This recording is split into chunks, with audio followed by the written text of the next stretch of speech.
introduce our speaker. Let me share my screen with you.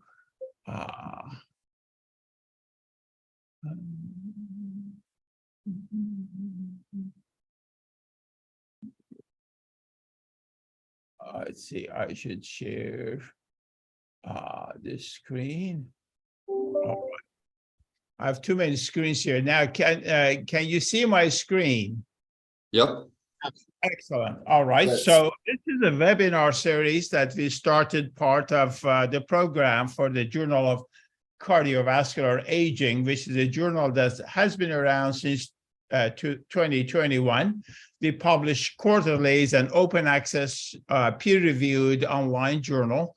We publish all kinds of papers from original research article, which is the main focus, to all different categories of publications. There is no publication fee for this so far for this. Of course, as we move on, there will be, but currently all publications are for free, and we do try our best to process the papers very quickly through the system and having peer-reviewed and ultimately, hopefully get accepted. We have a panel of distinguished editors. Some pictures are here. You can appreciate and recognize some of them. And we are an international group of people, and we have published so far 6 issues of the journal, and about 50 of them have made it to PubMed, PMC. They are listed. And we have 80 papers published thus far. We have about 120,000 downloads and close to 120,000 views and about 20,000 downloads. So it's an upcoming and is moving very nicely. Part of the program for this journal is, of course, is that we're going to go to PubMed, PMC, hopefully soon, next month or so, and we will get included in major science citation indices and start gathering impact factor. And based on quality of the paper we publish, we do anticipate receiving a good impact factor from the very early on. Part of the program for the journal, we have initiated this webinar series. This is our monthly or every 6 weeks, depending on availability of our prominent speakers. And today's speaker is a prominent physician scientist, one of the most eminent scientists of our time, Dr. Torren Fingal, which will be hosted by Dr. Lori Kirschenbaum. Lori is one of our dedicated, committed editors, who is director of the Institute of Cardiovascular Sciences.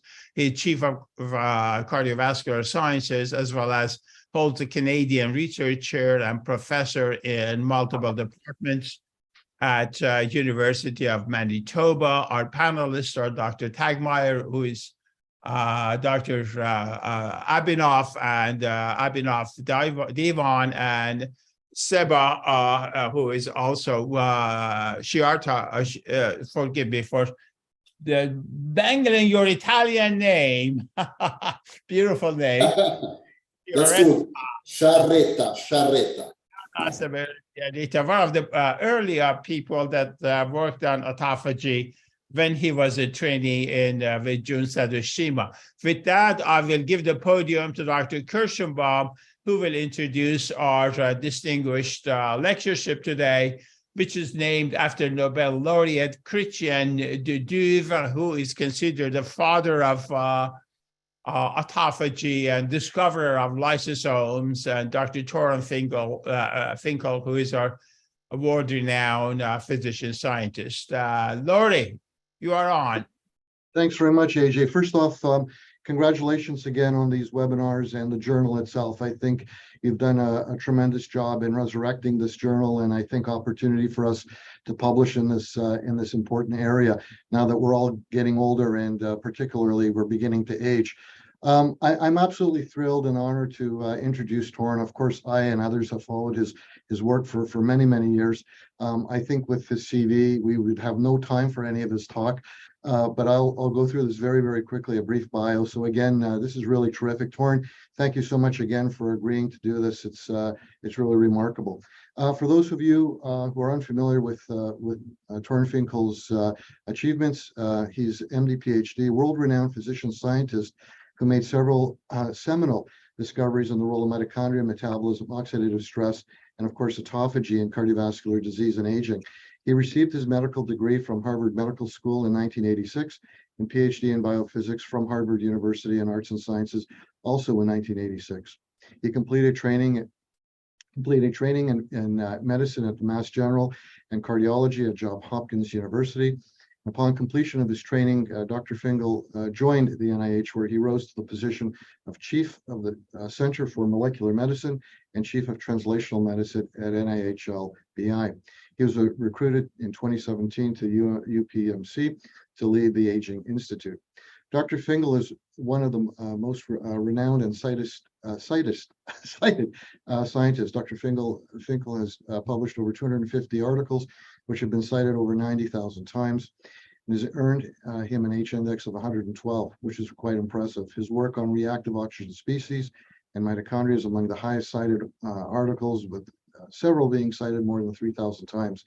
For his scientific contributions, Dr. Finkel has received numerous awards, including the NIHL-BI Orloff Innovation Award, the Director's Award Outstanding Translational Science, and Allison Medical Foundation Senior Scholar in Aging Award.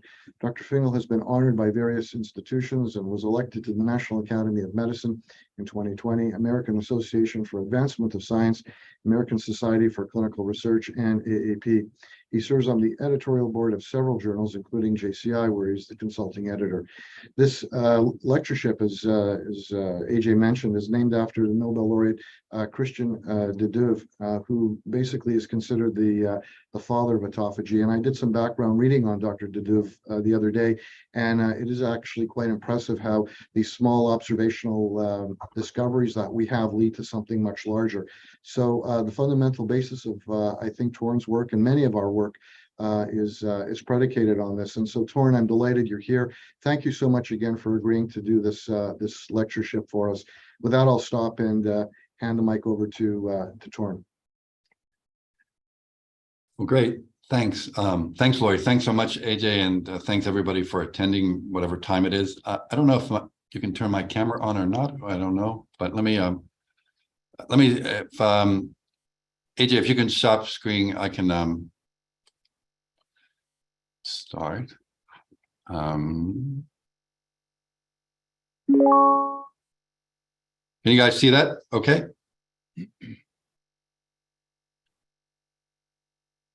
You can see the presentation? Yes. Great. Mike. That's great. Yep. Thank you. Fantastic. Okay, fantastic. Well, thanks again, Lori, for that lovely introduction. And thanks, AJ, for this invitation. And I want to commend AJ for doing really this a phenomenal job of managing the journal. And really, it's really quite beautiful to look at. And the content is really quite extraordinary. So it's really a great achievement. So I'm going to talk, as Lori mentioned, about the lysosome. My lab actually for many years was very interested in mitochondrial function. But we had a sort of late life organelle crisis, and we become more interested. We've become not more interested, but we certainly become interested in the lysosome as well. And I wanted to go through how that interest evolved over time. So one of the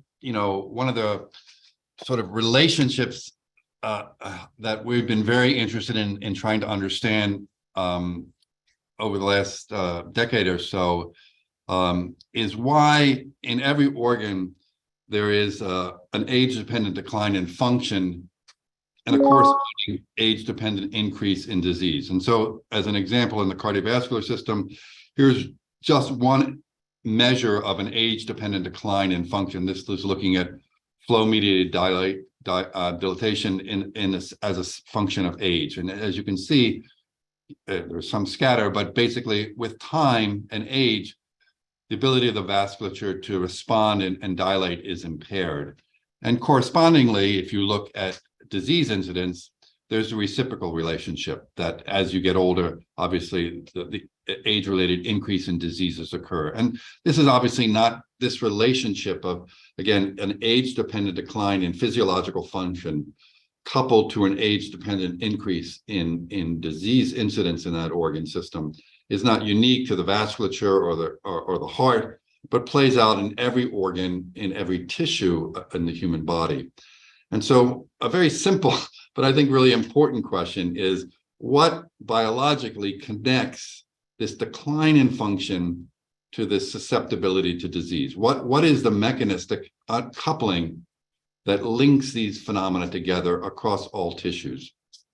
And I think, there's probably more than one answer to that question, but we've been very interested in this concept that autophagy might be that link, that autophagy might be a reason to explain why tissue physiological function is impaired with aging and why there is more susceptibility to disease with aging. And again, this audience is probably very well familiar with this concept of autophagy, first described in yeast, but obviously very well conserved across all evolution, in which damaged contents, be they damaged proteins or organelles like mitochondria, are recognized to be damaged, and then encased in a membrane, the autophagosome, that is formed de novo, and that autophagosome then fuses with the lysosome, in which allows the contents of the autophagosome to be degraded, and then thereby achieving two purposes. One is the removal of those damaged contents from the cell, thereby creating, maintaining homeostasis. And that degradation also provides biosynthetic intermediaries to allow the synthesis of new molecules, and thereby the cell can be maintained in sort of what I would view as sort of a youthful state. So the reason this is really linked to aging, I think, really comes not as much from mammalian systems, but from more simpler organisms, and particularly work in C. elegans. And so here is just sort of a summary of a number of pathways that have been shown in the worm predominantly, but in other organism systems as well, to increase overall lifespan. And these are very, very diverse stresses or interventions, from dietary restriction to, in the worms, the removal of the germline, to manipulations of mitochondrial function, to changes in IGF signaling or TOR signaling. And in an attempt to understand what could be the common thread, the common mechanisms by which these various disparate life-extending interventions occur, I think the majority of evidence says that perhaps the only single factor that unites all these is that all of them appear to produce an increase in autophagic flux. And again, in simple organisms, by doing epistatic experiments, one could show that, in fact, that not only is this a correlation, but that this increase in autophagic flux in these simple organisms is actually required for the life-extended effects. So therefore, one could almost view, at least in very simple organisms, that life extension really requires the maintenance or the augmentation of autophagic flux as we age. Is there a decline in autophagy as we age in more complex organisms like mammals? And so a few years ago, we wanted to develop systems to be able to at least begin to measure this in living organisms. And one of the things that we've done is to develop reporter mice that allow us to do this. And in this case, this mouse, which we call the mitokema mouse, allows us in this case to visualize a subset of autophagy, in this case mitophagy. And I won't go through the details here, just to show you the visual here of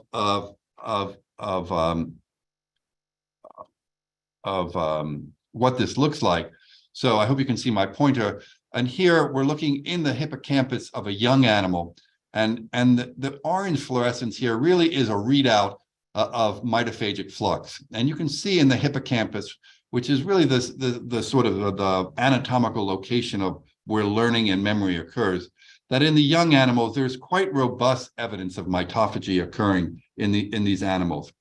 And in that same region, in the old animals, one can see that although the mitochondria still exist, which is the green fluorescence, the orange fluorescence, which is an indication of mitochondrial turnover, is dramatically reduced. And so this and other evidence from other reporter mice and other systems suggests that there is really a fundamental decline in autophagic flux as we age. And one of the questions is why is that occurring? And again, I won't go through all the data, but I think a lot of evidence points to the fact that there's an intrinsic defect in lysosomal function as we age. Again, the lysosome is that terminal acceptor of autophagy, the place where that's sort of the last stage of where the autophagosome fuses at the end. And the maintenance of lysosomal function appears critical in order to maintain autophagic flux. And there's a variety of evidence that suggests that as animals and organisms age, the ability of the lysosome to maintain its normal homeostasis is impaired. And so that got us thinking in terms of what we had always been interested in, sort of quality control pathways. And for instance, what controls the quality control of mitochondria. But we really had never thought about what controls the quality control, what are the quality control pathways that maintain lysosomal function. And so we sort of became interested in that question. And so first we asked what's already known about lysosomal quality control. And before we started our work, there had already been some work to understand what happens when the lysosome is damaged, how is it repaired or taken care of.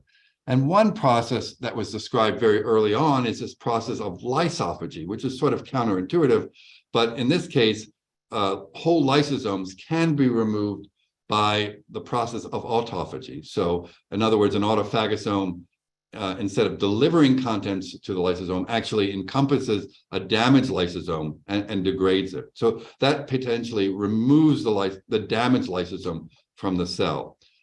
So that is a process that occurs, but it's a relatively rare and sort of terminal event for the lysosome.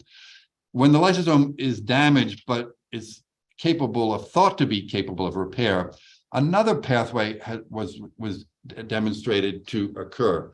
And this is a family of proteins known as the escort family of proteins. And they're involved in many processes in the cell involving repair of membranes. But three separate groups in 2018 showed that when lysosomes are damaged, that one process that repairs that damage is that these escort proteins are recruited en masse to the damaged lysosome. And together, they're involved in repairing the damaged lysosomal membrane. So just to understand the sort of experimental paradigm that's used here. So again, the lysosome is this organelle that's very, very acidic, right? It's got a pH of about 4.5 or 5. So lots of damaging acid in the lysosome, and it's got filled with lots of damaging enzymes, which are sequestered in the lysosome under normal conditions. But in all of those examples where lysophagy or the escort proteins were shown to be recruited, what the scientists did was to damage the lysosomal membrane. And there's a variety of ways to do that. And that lysosomal membrane permeabilization, damage to the lysosomal outer membrane, is sensed by the cell to either remove the lysosome by lysophagy or to repair it by these recruitment of the escort subunits.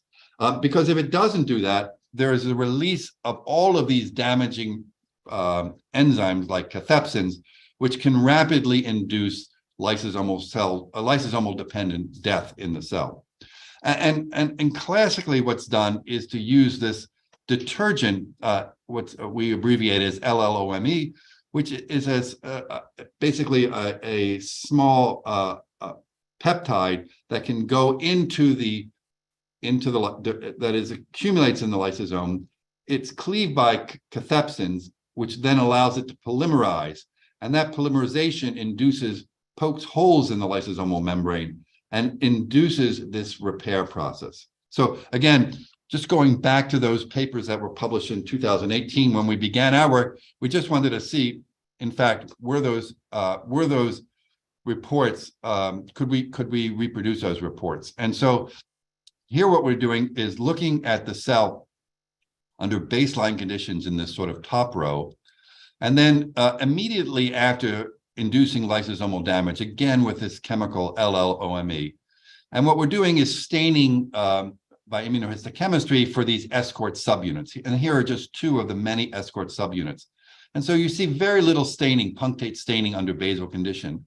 But then within minutes of damage to the lysosome, you see this incredible punctate form in the cells, in the cytoplasm. And you can do a number of studies to show that these punctae are actually damaged lysosomes. And each of these dots corresponds to a damaged lysosome in which, in this case, this escort subunit is recruited. And again, this is sort of used by many as a marker for a damaged lysosome, the recruitment, this punctate recruitment to the lysosomal surface.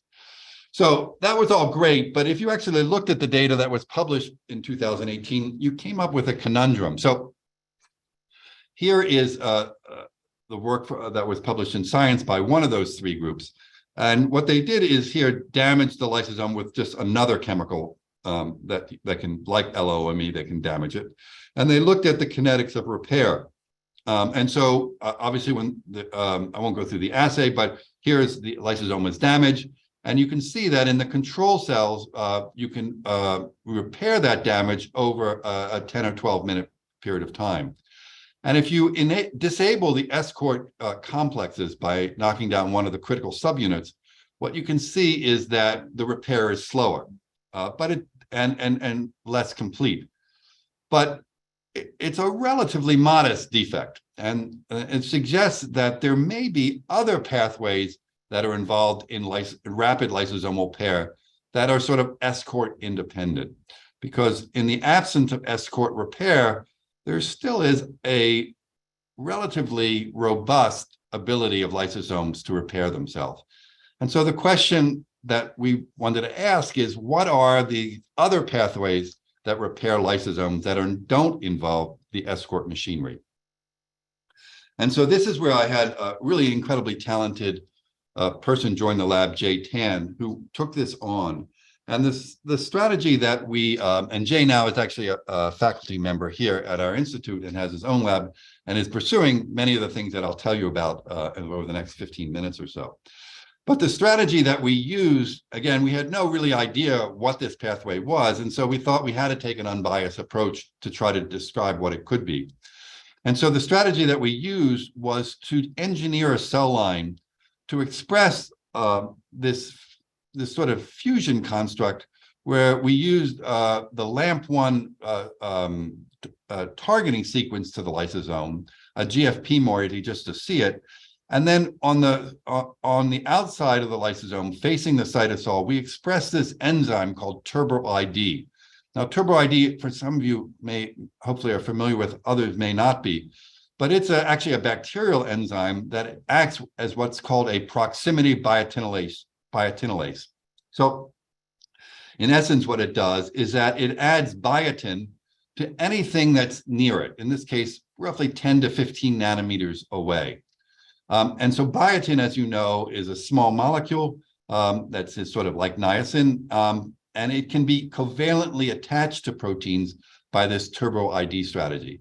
And the advantage of that covalent attachment of biotin to the protein is that it allows you to then rapidly purify biotinylated proteins using another molecule called streptavidin. And the biotin streptavidin affinities are sort of like antibody-antigen affinities, very high. And so you can rapidly purify proteins that are in one step and identify them by mass spec using this biotin tag. And so what we did here, what Jay did, is to engineer this cell so we could essentially biotinylate the lysosomal surface. And we did this really under two conditions, under normal conditions, under basal conditions, and then 30 minutes after we damaged the lysosomal surface. And then we asked what was different about the proteome on the surface of the lysosome under normal conditions versus under damage. And the answer was quite a lot. And as you can see, we published this a few months ago in the journal Nature. And so here's an alignment of what we observed on the surface of the lysosome, either under basal conditions shown in blue or proteins that were enriched after lysosomal damage, shown in orange. And the good news is that we got a lot of hits here, and shown in blue are all the escort subunits, right? So that was a good sign, because we knew that those proteins, as I had showed you, and those other groups had demonstrated, we knew that those proteins were in fact recruited to the surface of the lysosome. But we weren't actually interested in those proteins because that pathway had already been described. But what Jay noticed were these three proteins in green, this enzyme PI4K2 alpha, and these proteins ORP9 and ORP11. Those three proteins were recruited at very high rates to the surface of the lysosome with damage. And those three proteins suggested a pathway, because PI4K2 alpha is a lipid kinase, and it generates a lipid called PI4P, which I'll explain in a second. And ORP9 and 11 are proteins that are known to bind PI4P. So the fact that these three proteins were recruited to the lysosome suggested that this pathway, a lipid kinase PI4P dependent pathway, may be important for lysosomal repair. And no one had really described that before, so we thought that might be worth pursuing. So again, if this is true, this predicts that, in fact, we should see PI4P on the surface of damaged lysosomes. And so that's the first thing that Jay did. And again, I won't go through all the details because, again, this gets a little bit involved in sort of lipid kinase signaling. But there's really some very nice tools to look at intracellular phospholipids, phosphoinositides in cells. And basically these employ domains of protein that are known to specifically bind to those phosphoinositides that are hooked up to fluorescent moieties. And so here's one example of a protein that's known to bind PI4P that's used as a reagent to localize the PI4P in the cell.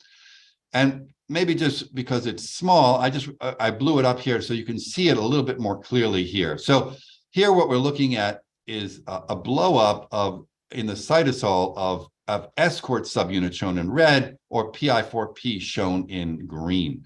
And under normal basal conditions, you really don't see anything.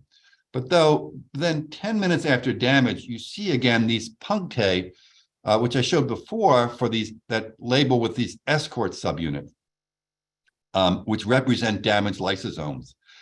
And you can see using this PI4P probe that each of these damaged lysosomes now has on its surface, now stains positive for this PI4P probe. And there's essentially 100% overlap of these two markers, suggesting that every damaged lysosome now is decorated with this lipid PI4P that is generated de novo on the surface of the lysosome.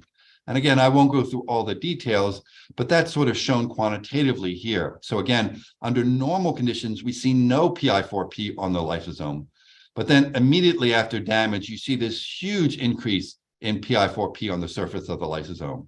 Now, if you CRISPR out this kinase that we identified that is recruited, that PI4P on the surface of the lysosome is gone, basically. So it definitely requires this PI4K2 alpha in the cell to generate this lysosomal PI4P. If you take these knockout cells and you put back the kinase, you can restore this. But if you put back a kinase dead mutant of PI4K2 alpha, it's unable to do that. So that suggests that you need this kinase and you need its kinase activity to have this PI4P on the surface of the lysosome.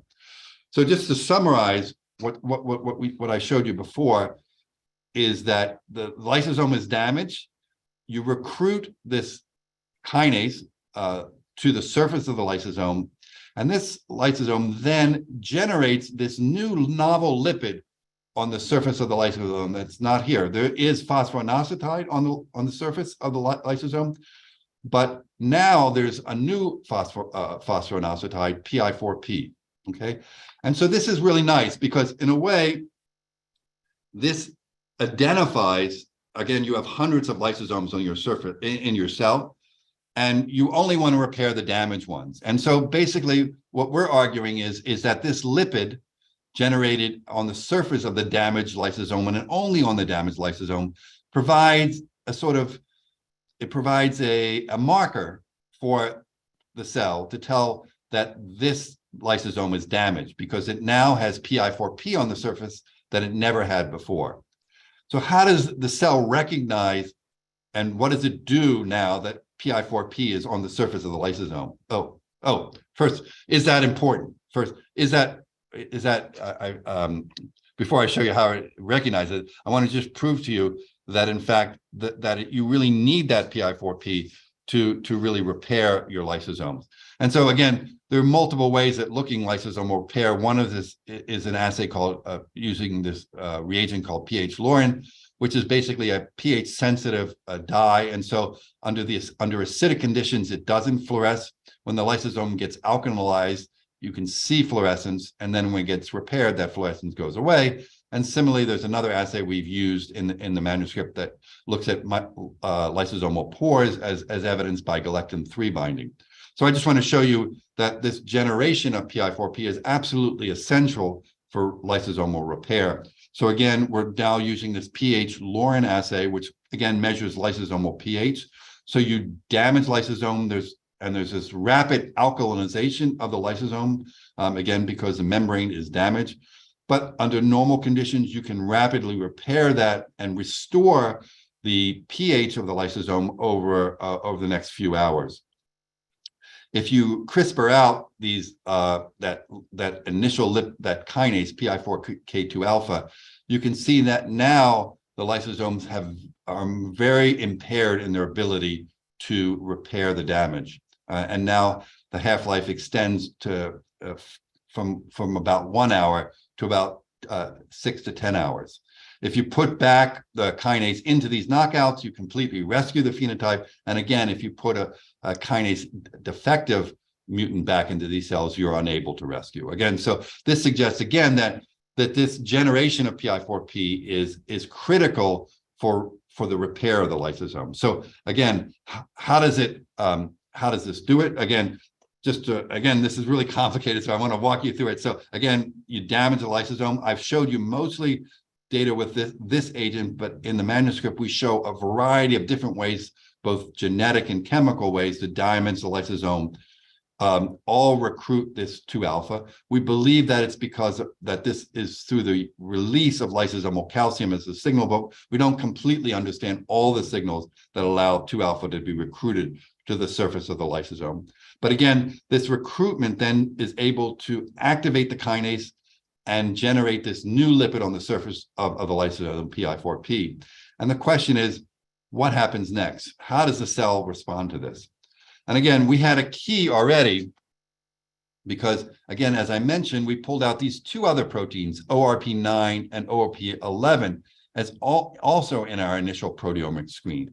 So what do these proteins do? So this actually is, again, quite complicated, but there's a lot of these proteins in your body. And some of them are listed here. And these, again, evolutionarily conserved from yeast to humans. But to simplify these proteins, they have sort of three common elements that are part of all of them. The first is that they have this PI4P binding motif, as shown here in green. The second thing common to all of them is a motif that allows them to bind to the endoplasmic reticulum. And a third domain, shown here in red, is a lipid transfer domain. And this transfer domain really comes in two flavors, either transporting cholesterol or transporting the lipid phosphatidylserine. And so those three domains really define the three functions of these proteins. First, they act as tethers. So they bring together membranes. One is the endoplasmic reticulum, the other is a membrane containing PI4P. And so they do that by these two different domains here in the protein. And once these two membranes or organelles are brought close together, they exchange lipid. They exchange PI4P for either cholesterol or phosphatidylserine. I know that's quite complicated, but let me just show you graphically here what it would look like. So again, the prediction from the domain structure here is that you have this damaged lysosome, which has PI4P on it. And these OSPP proteins on one domain can bind PI4P on the lysosome. On the other domain, they can bind the ER through this ER fat domain. And then once these two organelles, the ER and the lysosomes, are tethered together by these ORP proteins, then these proteins do one more thing. They take this PI4P on the lysosomal surface and exchange it for phosphatidylserine on the ER membrane. And so they bring PI4P to the ER and bring phosphatidylserine to the lysosome. Okay, so if this model is correct, it would predict that with damage, the endoplasmic reticulum, the ER, and the lysosomes should be tethered together. And so Jay asked, does it, oh, so sorry, excuse me. Just to make it a little bit more complicated, although we got ORP9 and 11 in our initial screen, when we went back and looked at our proteomic data, we actually realized that there were 4 of these family members that were recruited: 9, 10, 11, and OSPP. And we could show both by the mass spec data and by Western blot that they were in fact recruited to varying degrees when we damage lysosomal membranes. Okay, so back to the question is, if this model is correct and these OSPP proteins are recruited, do we see evidence that the endoplasmic reticulum and the lysosomes interact when the lysosomes are damaged? And I really think that these images are quite pretty. And so I wanted to show them sort of by themselves. And so here what we've done, Jay has done, is to look at the cell under basal conditions, again, without this lysosomal damaging agent, or 10 minutes after lysosomal damage. And in green, what we've done is outline the endoplasmic reticulum. In red, what we've done is outline the lysosome. So under basal conditions, you can see that there is some touching of the lysosomes with the ER. There is some interaction, but it's quite modest, basically, and sort of just a handshake at best. But it becomes a full-on hug, I think, once the lysosomes are damaged. And so you can see here that 10 minutes after damage, the green, which is the ER, is wrapping around the lysosome, completely surrounding the lysosome in many cases, and basically uniformly doing that all throughout the cell, basically, because we've uniformly damaged all lysosomes. So that's shown schematically here. Again, sort of under basal conditions, there's sort of a close approximation of the ER and the lysosome. But then with damage, again, there's just this incredible wrapping around of the endoplasmic reticulum to the damaged lysosome. Okay, and so genetically, what we could able to show is that this pathway that I've described of PI4P generation and ORP recruitment is absolutely essential for this wrapping. So again, when we look at, does this occur in wild type cells, you can see that over 90% of the lysosomes have this dramatic ER lysosomal contact. If you knock out this kinase that now blocks the generation of PI4P on the surface of the lysosome, you completely abrogate those contacts. If you put back the wild type kinase in the knockout cells, again, you restore it. And again, it requires the kinase activity, because if you put a mutant form of PI4K2 alpha in, you cannot rescue it. So you need this kinase to do it. And you need these ORPs. And again, as I mentioned, there are multiple ORPs recruited. And this really was a heroic part on Jay's part, because what he found was that you actually needed to make a quadruple knockout, CRISPR knockout of ORP 9, 10, 11, and OSPP to sort of abrogate this wrapping effect.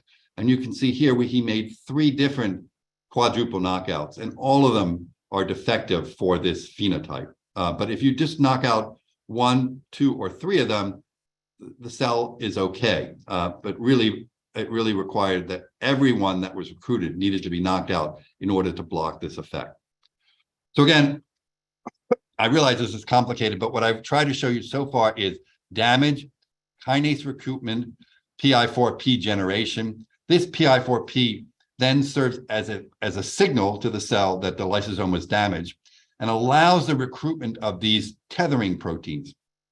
Now, these tethering proteins then allow this damaged lysosome with PI4P on its surface to be bound on one end and the endoplasmic reticulum to be bound on the other end. And so therefore, it brings this damaged lysosome in very close proximity to the endoplasmic reticulum, in such close proximity that it now can exchange the PI4P on the damage of the lysosomal surface and now deposit phosphatidylserine on the surface of the lysosome.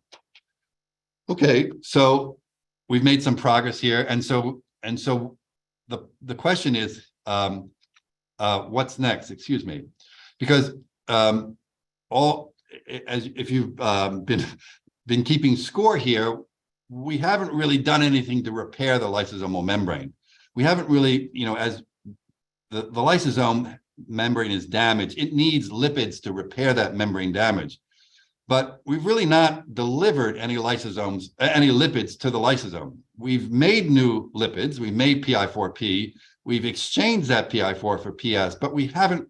All we've done in a way is change PI to PS. We haven't really added any lipids to the lysosome. So that suggested that this PS somehow has to stimulate bulk lipid transfer in a way. And so the question is, what could do that?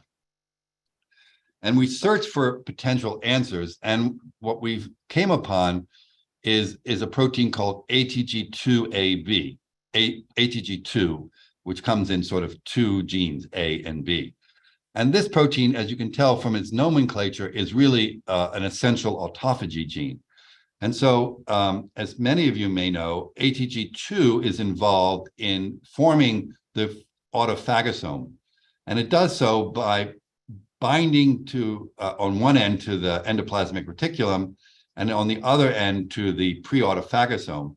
And it allows the delivery of lipids from the ER to the expanding pre-autophagosomal membrane. And this really is essential as a lipid transfer protein to generate the autophagosome in cells. And there was a hint in the literature to suggest that the activity of ATG2 was stimulated by the presence of phosphatidylserine. And so this really was a great candidate for the next step in our pathway because it had the two properties we were looking for. One, it was allowed for high volume lipid transfer, and two, its activity was stimulated by phosphatidylserine. And so again, I won't go through all the detail, just to show you that we think that this represents the final step in this pathway. And here's some of that evidence. So we could show that ATG2 was recruited very dramatically and quickly to the surface of damaged lysosomes. In an in vitro assay, we could confirm that its activity was stimulated by the presence of phosphatidylserine. And here what Jay has done is use liposomes, a donor liposome and an acceptor lysosome. And so you can think of this sort of as the endoplasmic reticulum and this as the lysosome. And we add recombinant ATG2A here to the mixture and look for lipid transfer between these two liposomes, but as I can imagine, you can imagine sort of two organelles. And you can see that only if there is phosphatidylserine in the acceptor liposome is there any degree of lipid transfer. So again, this suggests that the ability of ATG2A or B to transfer lipids between, we think, the ER and the lysosome is really dependent on phosphatidylserine in the damaged lysosome. And ATG2 is absolutely required for lysosomal repair. And again, I won't go through the details, but again, we've knocked out either both ATG2A and B, and the lysosomes are unable to repair. And when we reconstitute that back, they are. So hopefully I've walked you through a really complicated pathway, but we think an important one that really has three components for repair. And again, step one is the recruitment of this kinase PI4K2 alpha to the surface of the lysosome. This is a calcium-dependent event, and this generates this lipid on the surface of the lysosome, which acts as a danger sign or a damage sign that marks that lysosome as needing repair. It also serves to recruit this family of OSBP proteins, which then bind on one end to that PI4P on the lysosomal surface, on the other end to the ER, and bring the lysosome and the ER in close proximity. So they tether the damaged lysosome to the ER, and then allow for the exchange of PI4P for PS. Now, as PS accumulates on the surface of the damaged lysosome, it allows for the recruitment of ATG2, which is a bulk lipid transfer whose activity is stimulated by the presence of phosphatidylserine, and then allows, again, now for the direct repair of the lysosomal membrane through ATG-dependent PS-stimulated lipid transfer. The good news about coming up with a new pathway is you can name it anything you want. And so in deference to our city and our university, we called this the PIT pathway, which luckily the Nature editor allowed us to get through, and which stands for phosphoinositide initiated membrane tethering. So that's the first and second step, and lipid transport, which is the third step for rapid lysosomal repair. And so we're obviously very interested in trying to understand how this pathway is involved in a variety of age-dependent diseases. And as I mentioned, Jay, who did this work, has his own lab and is pursuing many, many aspects of this. But one of the things we want to do is try to understand the in vivo implications. And we think that there might be some important ones. And so I'll just, I'm sure not many of you have read this paper by Adolf Hanover in 1842, but he was actually a Danish pathologist, made a lot of interesting pathological discoveries, but one of which was describing the pigment lipofuscin, which, as you know, accumulates in older tissues and is sort of a marker of aging. And he made this observation, as I said, in the 1840s. About 10 years ago, a group made a gene trap mouse that knocked out this kinase 2 alpha that we described as the first step in this PIT pathway. And those mice rapidly die from an age-related aging phenotype, predominantly from a neurodegenerative phenotype. And when they analyzed the brains of those animals by EM, they noted this massive accumulation of lipofuscin in the lysosomes of those animals. And so at the time, they didn't know the role of 2-alpha in lysosomal repair, and they really didn't have an explanation for this observation in their description of this mouse. But we believe that this represents potentially an explanation for Professor Hanover's early observation and suggests that this PIT pathway may be really important for a variety of, for regulating age-dependent decline in the lysosome. And we're obviously now making conditional mouse models to see if we can understand that a little bit better. So let me just summarize this work. We believe that lysosomal activity and quality control declines with age.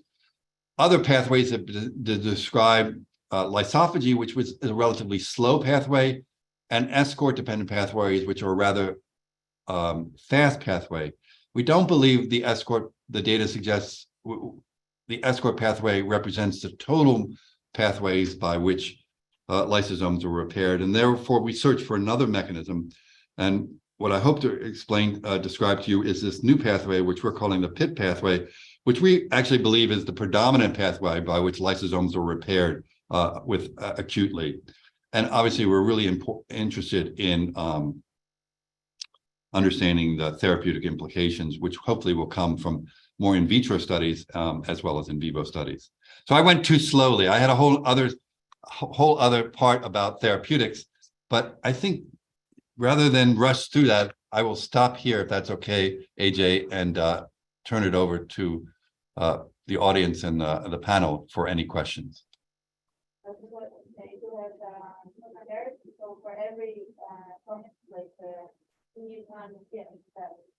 So Gloria was presenting an answer for Daria. I don't know. I can't hear. I don't know if there's Torrin, I have a question. sure. Torrin, first of all, really a tour de force, unbelievable. You know, watching, and every question I thought of what I would do next, and oh my God, you did the experiment. So elegant, brilliant. What I wanted to ask was, there's really two parts to the question. The first part is, we've often thought in a very naive and simplistic manner about the lysosome acidification. So one thing you talked about brilliantly was, you know, the association of the lipids and the recruitment to ER, et cetera, and turnover. But what happens to the actual acidification machinery, the vascular ATPase, that's important for keeping the lysosome acidic, which was the first part. And the other part was, I was really quite surprised that, and maybe you have looked, that the association or the engulfment of the lysosome repair with the ER wouldn't have triggered an ER stress response, you know, and because of the hydrolytic enzymes. So two parts, two questions. Wonder if you could. Yeah, both great questions. So for the sake of time, I skipped over, you know, I concentrated, as I mentioned, there are 4 ORP proteins recruited, OSP 9, 10, 11, which I concentrated on, and they exchange PI4P for phosphatidylserine. In the model on the top, there's another OSP protein that exchange OSPP, which exchanges PI4P for cholesterol. And I didn't mention that, but that is actually a parallel pathway for repair. And the reason I bring that up in response to your question is because we do, and this is something that Jay's pursuing, is that cholesterol is very involved in the VATPase, and in crystal structures, it's part of the VATPase and binds directly to the VATPase. And so we do think that that part of the pathway is critical for maintaining acidification, but we don't have great data yet to prove that. But I think Jay's pursuing that. So we do think, that part is critical for reinstitution of the acidification. But again, it's still preliminary. Regarding the second question, we haven't actually looked, and it's a great point, to what degree the tethering induces any changes in ER stress responses. And to what degree the lysosomes are damaged, but again, there's no cell death in the paradigm that in wild type cells. There's not enough, the amount of damage is low enough to allow repair if these pathways are evident. If these pathways aren't evident, I don't know if there would be an ER stress response or not. We haven't looked. Okay, thanks so much. And again, thank you so much for the wonderful presentation. Oh, thank you for your kind comments.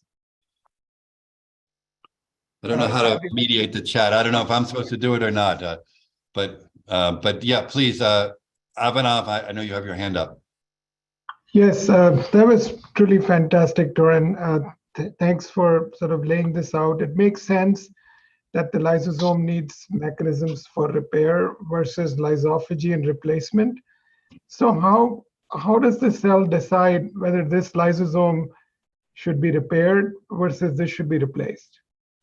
Yeah, I mean, I think that's, it's unclear, at this point in our minds. I think it's not different than mitophagy. I think, that's the model that I would think of, that, under most conditions, the default mechanism is repair, because, if you can keep the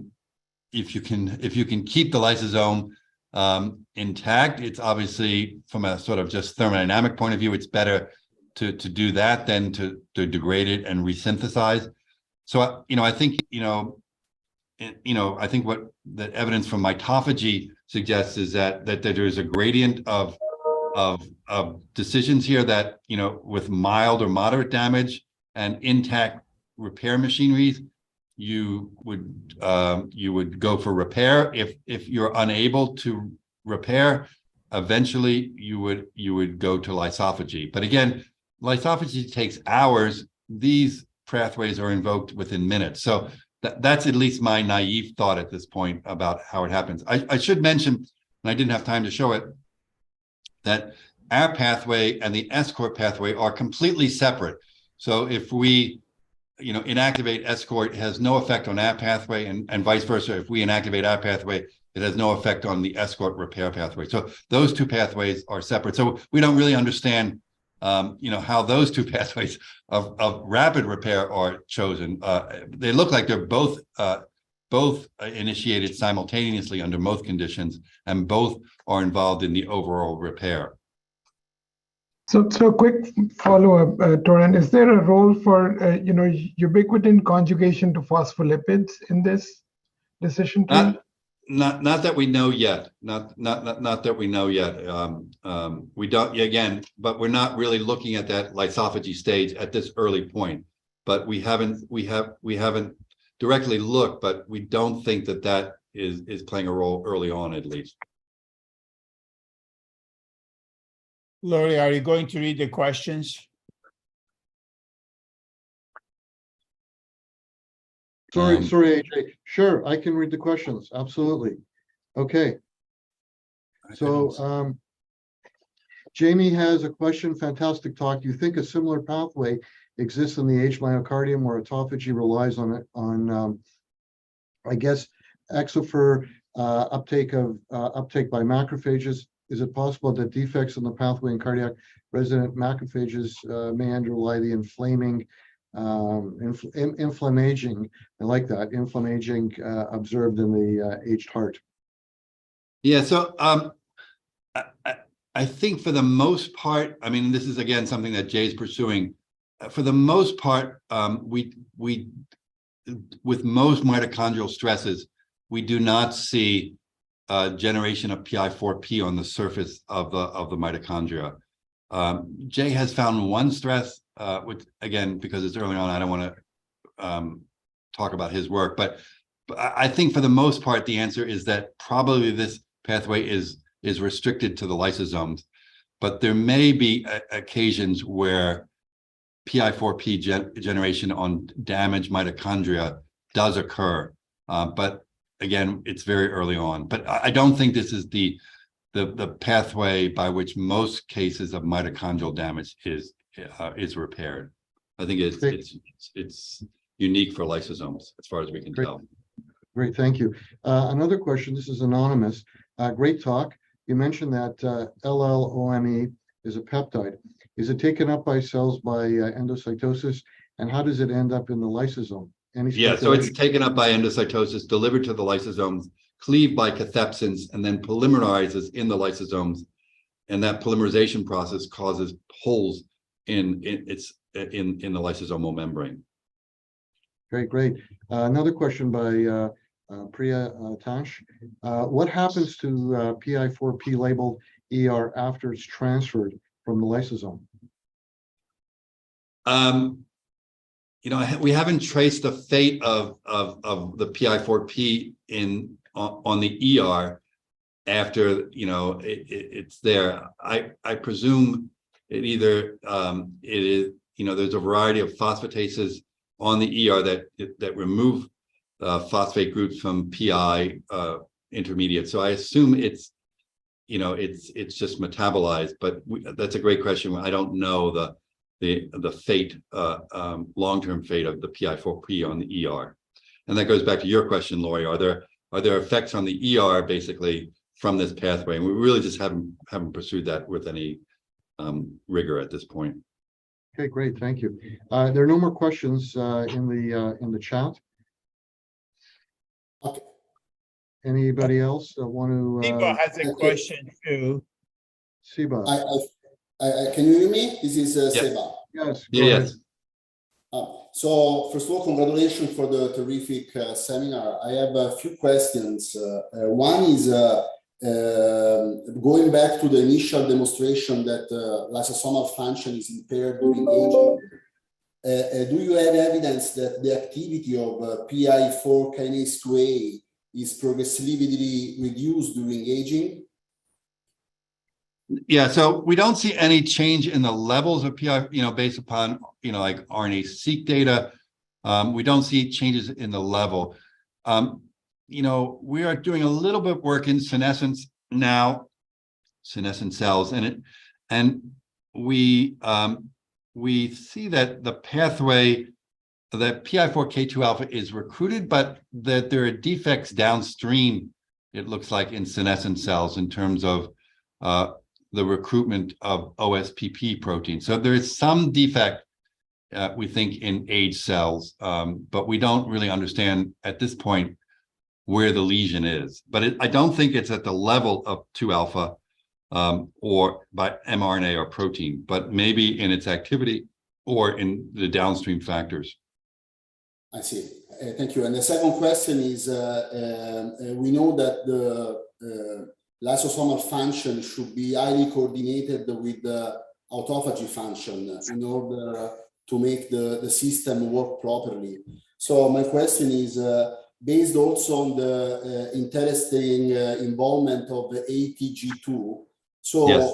Do you have evidence that when PI4 kinase 2A is activated for stimulating lysosomal repair, autophagy is also concomitantly activated? We don't see that. And in fact, if we completely inactivate autophagy, so if we knock out ATG, any of the essential ATG genes, it really doesn't at all impair this pathway. So we do think of them as being separate, although, as you mentioned, ATG2 is shared between this pathway and autophagy, and it's required for both. But otherwise, we think that of these pathways as being relatively independent of each other. And that was the reviewers, I must say, really wanted us to demonstrate that point. And so we went to great length to show that the role of ATG2 in this pathway is really distinct from its role in autophagy. But so that's at least our belief that although they share ATG2, these pathways are really separable. Thank you. AJ, go ahead.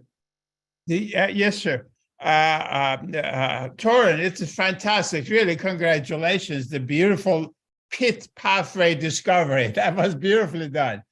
My question to you is someone who really is uneducated in this area is, besides genetic mutations that cause lysosomal storage diseases, what other factors can damage lysosomal activity? Specifically, is there any link from cell membrane to lysosome integrity, repair, and activity? You mean any from cell membrane, right? The plasma membrane, you mean? Plasma membrane, yes. Any role of the plasma membrane in lysosomal repair, you're saying? No, I'm not sure I completely understand the question, but I